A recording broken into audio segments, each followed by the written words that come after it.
Russian President Vladimir Putin on Thursday praised China's balanced position on the Ukraine war, though he conceded Beijing had questions and concerns over the invasion.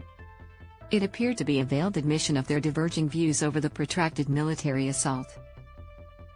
Watch the video above. Russia's invasion of Ukraine reveals limits of its relations with China. Watch the latest news on Channel 7 or stream for free on 7+. Putin made the comments when meeting Chinese leader Xi Jinping in person for the first time since the invasion at a regional summit in Uzbekistan, days after Russia suffered a series of major military setbacks in Ukraine.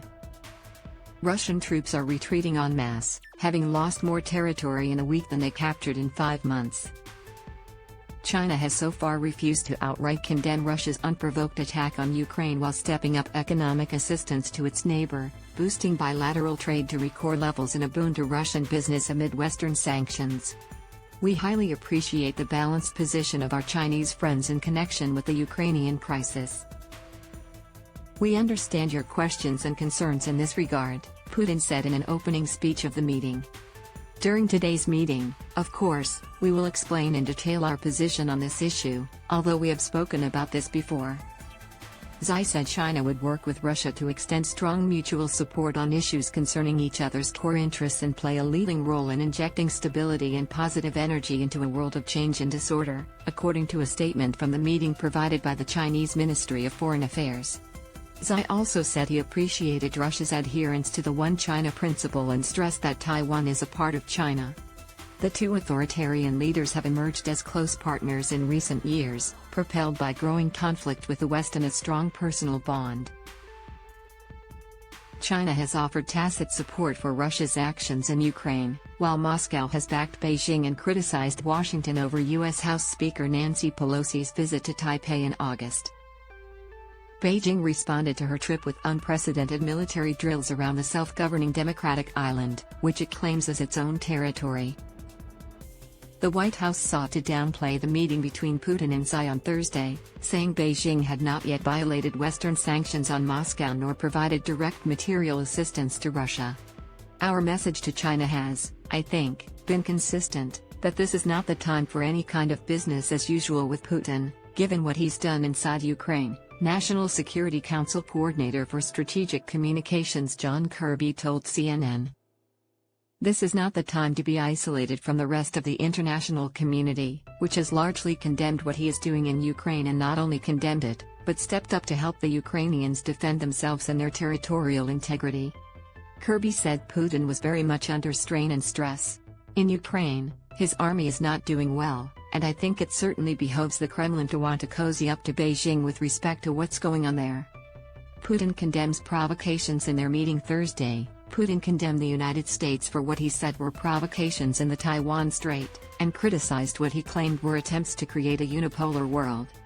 Those attempts, he said, have recently taken an ugly shape and are absolutely unacceptable to most states on the planet. The two are holding talks on the sidelines of a summit of the Shanghai Cooperation Organization, a regional security-focused grouping that also includes India, Pakistan and 4 Central Asian nations.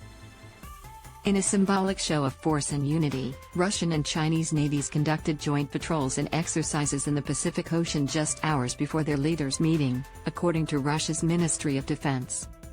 At the start of the meeting Thursday, Putin stressed the deepening economic ties between China and Russia, noting bilateral trade exceeded $140 billion (209 billion Australian dollars) last year. I am convinced that by the end of the year we will reach new record levels, and in the near future, as agreed, we will increase our annual trade turnover to $200 billion or more, he said. Putin last met with Xi during a visit to the Chinese capital for its Winter Olympics in February. At that meeting the two leaders framed their no-limits partnership, and released a 5,000-word document voicing their shared opposition to the further enlargement of NATO.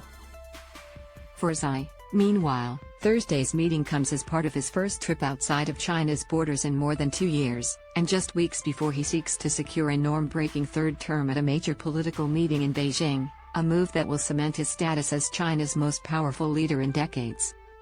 China has turned increasingly inward since the beginning of the pandemic, and continues to maintain a strict zero-COVID policy that limits outbound travel. Xi's trip to Central Asia is a return to the world stage and offers him an opportunity to show that, despite growing tensions with the West, China still has friends and partners and is ready to reassert its global influence.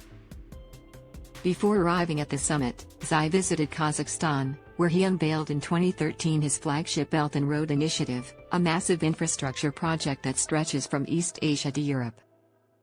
In a meeting with Kazakh President Kassym-Jomart Tokayev on Wednesday, Xi said China would like to partner with Kazakhstan to remain pioneers in Belt and Road cooperation.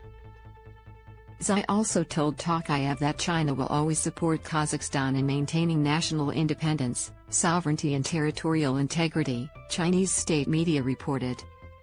The Chinese leader traveled to Uzbekistan on Wednesday evening and met with Uzbek President Shavkat Mirziyoyev.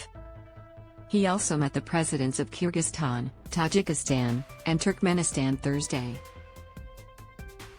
And finally, thank you all for watching the video.